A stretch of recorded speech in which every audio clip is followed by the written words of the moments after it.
আসসালামু আলাইকুম, আনায়াস মম কিচেন। আজকে আমি আপনাদের সাথে খুবই মজাদার একটি রেসিপি শেয়ার করব। এটা হলো একটা মাছের রেসিপি। তো আপনারা যে কোনো মাছ এভাবে রান্না করলে অসম্ভব মজার হয় খেতে। তো এই ভিডিওটাই আজকে আপনাদের কাছে শেয়ার করব। তো আশা করি ভিডিওটা ভালো লাগবে, আর ভালো লাগলে অবশ্যই আমার চ্যানেলটা সাবস্ক্রাইব করবেন আর লাইক কমেন্ট করে আমাকে সাপোর্ট করবেন। তো চলুন ভিডিওটা শুরু করা যাক। প্রথমে আমি এখানে মাছ নিয়েছি, তেলাপিয়া মাছ ৫-৬ পিসের মতো। তো আপনারা যে কোনো মাছ নিতে পারেন। তারপরে হলুদ গুঁড়া আর লবণ দিয়েছি, আর দিয়ে দিলাম লেবুর রস। লেবুর রসটা দিলে মাছে যে একটা গন্ধ থাকে, ওই গন্ধটা চলে যায়। তো লেবুর রসটা অবশ্যই দিবেন। আমি যে কোনো মাছেই লেবুর রস দিই, শুধু চিংড়ি মাছ আর ইলিশ মাছ বাদে। তো তারপরে মেখে নিয়ে এবারে প্যানে তেল দিয়ে দিলাম। তারপরে তেলটা গরম হয়ে মাছগুলো দিয়ে দিচ্ছি।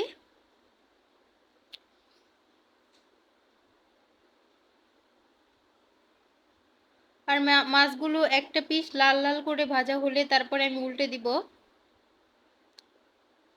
দেখুন আমার সবগুলো মাছ উল্টে দেওয়া হয়ে গেছে। এরপরে আমি নামিয়ে নিলাম। মাছের যে তেলটা ছিল সেই তেলটা আর সাথে আরো কিছুটা তেল দিয়ে আমি তারপরে পেঁয়াজ কুচি দিয়ে দিলাম। পেঁয়াজটা হালকা একটু ভেজে নিব। এরপরে দিয়ে দিলাম লবণ, যাতে করে পেঁয়াজটা একটু তাড়াতাড়ি সফট হয়ে যায়, এর কারণে লবণ দিয়ে দিলাম।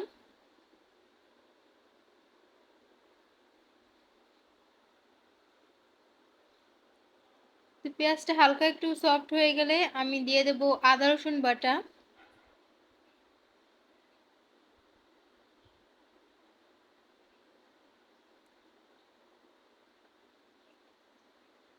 এখানে ১ চা চামচের মতো আদা রসুন বাটা হবে।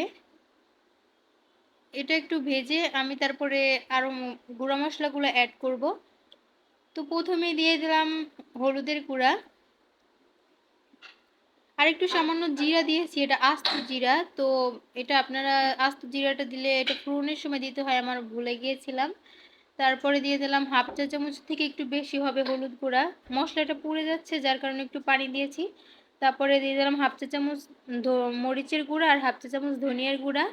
এটা দিয়ে আমি মশলাটা ভালোভাবে কষিয়ে নিব।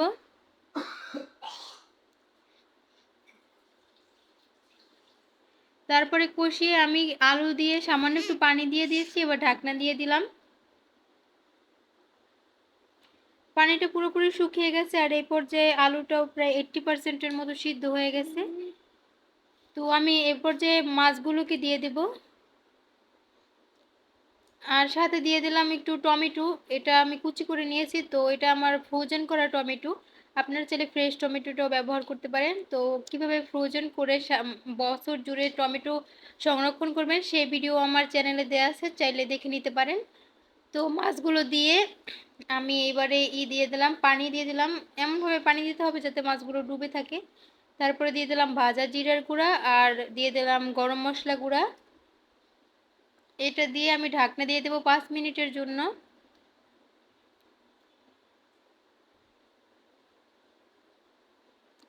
5 মিনিট পর ঢাকনাটা খুলে নিয়েছি। এই পর্যায়ে মাছগুলোকে আবারও একটু উল্টে দিয়ে আমি আবারও 5 মিনিটের জন্য ঢাকনা দিয়ে দিব মিডিয়াম আঁচে।